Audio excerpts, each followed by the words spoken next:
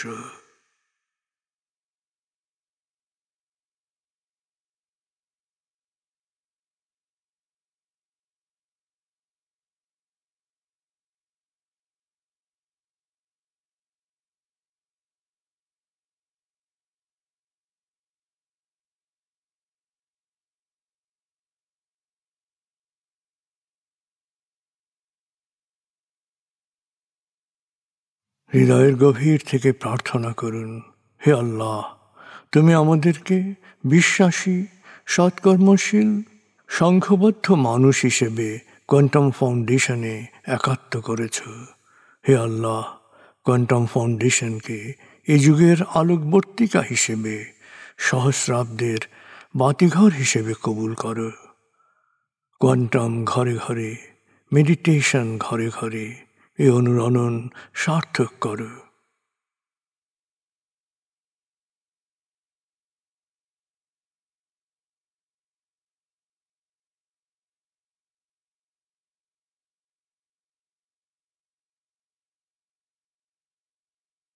হে আল্লাহ, হে দয়াময়, হে মেহেরবান, কোয়ান্টাম ফাউন্ডেশনের সকল কার্যক্রম, শিক্ষা সেবা, শুদ্ধাচার, রক্তদান, এতিমান, প্রবীণ সেবা, চিকিৎসা সেবা, খতনা, মাতৃমঙ্গল, দাফন, কোয়ান্টাম মেথড কোর্স, এই সমস্ত কার্যক্রমকে সদকায়ে জারিয়া হিসেবে কবুল করো। এই কার্যক্রমে যারা সেবা দিয়েছেন তাদের সবার জীবনকে বরকতময়, প্রশান্তিময় করে দাও।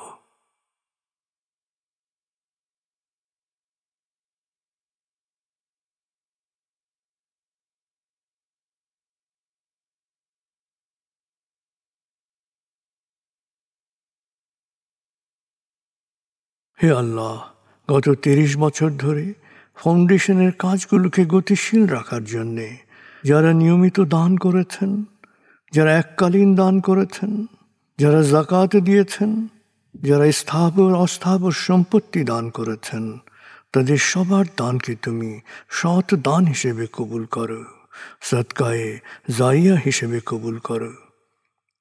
তাদের পরিবারে সুখ ও প্রশান্তি দান করো, তাদের ধন সম্পত্তিতে বরকত দান করো।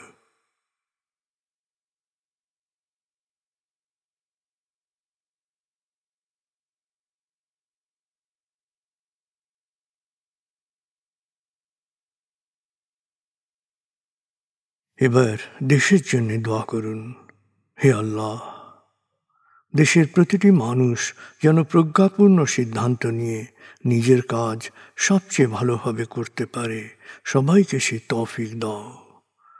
হে আল্লাহ, তুমি আমাদের তোমার বিশেষ অনুগ্রহ ভাজন জাতিতে পরিণত করেছ, অফুরন্ত অনুগ্রহ সম্পদ দিয়েছ, বিশ্বকে বিভিন্ন ক্ষেত্রে নেতৃত্ব দেওয়ার মতো মেধা ও মস্তিষ্ক দিয়েছ। আমরা যেন ভালো মানুষ, ভালো দেশে রূপান্তরিত হতে পারি, আমাদের সেই তৌফিক দাও।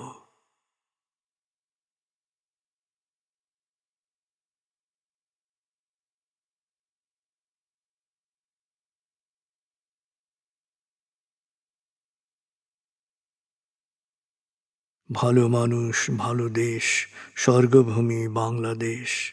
ভালো মানুষ, ভালো দেশ, স্বর্গভূমি বাংলাদেশ। ভালো মানুষ, ভালো দেশ, স্বর্গভূমি বাংলাদেশ। দেশের জন্যে প্রার্থনা করুন। দেশকে যেমন দেখতে চান সেভাবে প্রার্থনা করুন।